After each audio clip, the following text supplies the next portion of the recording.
Hi, my name is Logan Heiner, and my project compares the two main languages and cultures through which historical European martial arts is taught.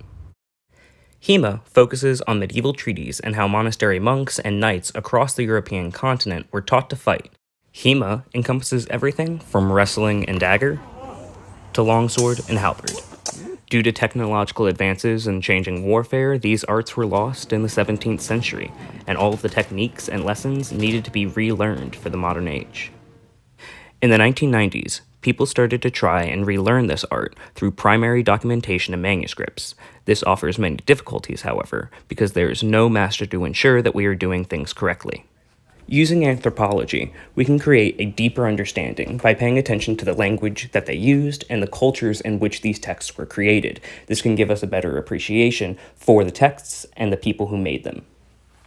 Focusing just on longsword, there are two main schools of sword fighting which modern practitioners follow. The German tradition of Johannes Lichtenauer and his Zettel, or the recital, and the Italian Fiore de Liberis, flower of battle. Anthropology teaches us that the language used in the sources are learned, symbolic, and shared within a culture. Both systems were not only made by different cultures, but were intended for different audiences. Both of these works were created within 100 years of each other, under the Holy Roman Empire. The Holy Roman Empire did not have much social or cultural cohesion. This puts us in an interesting position from both a fencing and an anthropological sense. These two masters would have probably learned the same art and traveled to the same regions to learn, yet spoke completely different languages and had completely different cultures, and wrote their treaties with a completely different audience in mind. The same art expressed and taught in two different ways. Because language and culture are both dynamic, a lot of these meanings can be lost to today's readers. A common practice among those who wish to learn HEMA is to view multiple sources at the same time and compare the meanings to reach a deeper understanding.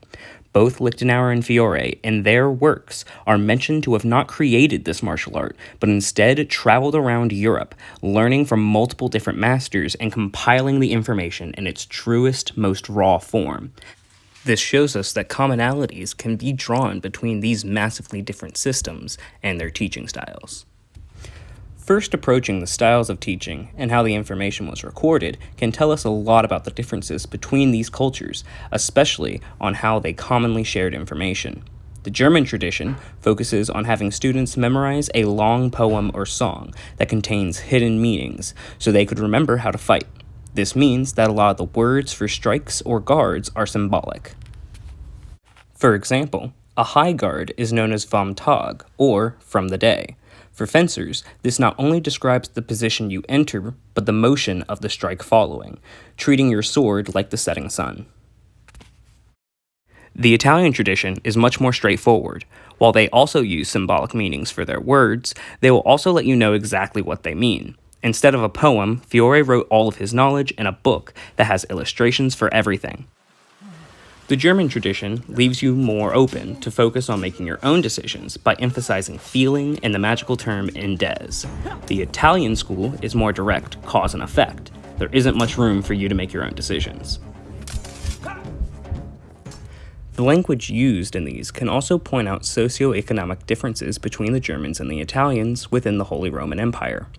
While the German states were still deep in feudalism and made up of many warring states, Italy at the time was creating merchant republics and was getting ready to begin the Renaissance.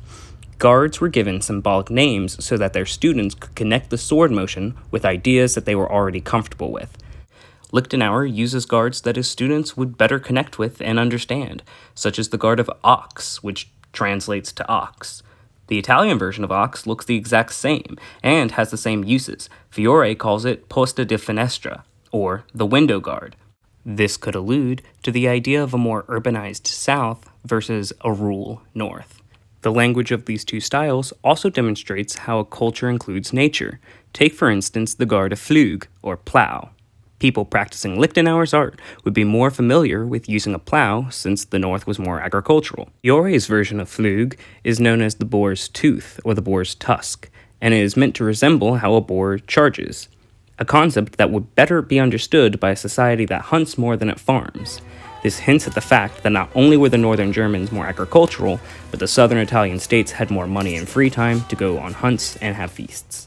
These are just a few of the ways that I use anthropology to deepen my understanding of these texts and techniques so I can make myself a better fencer.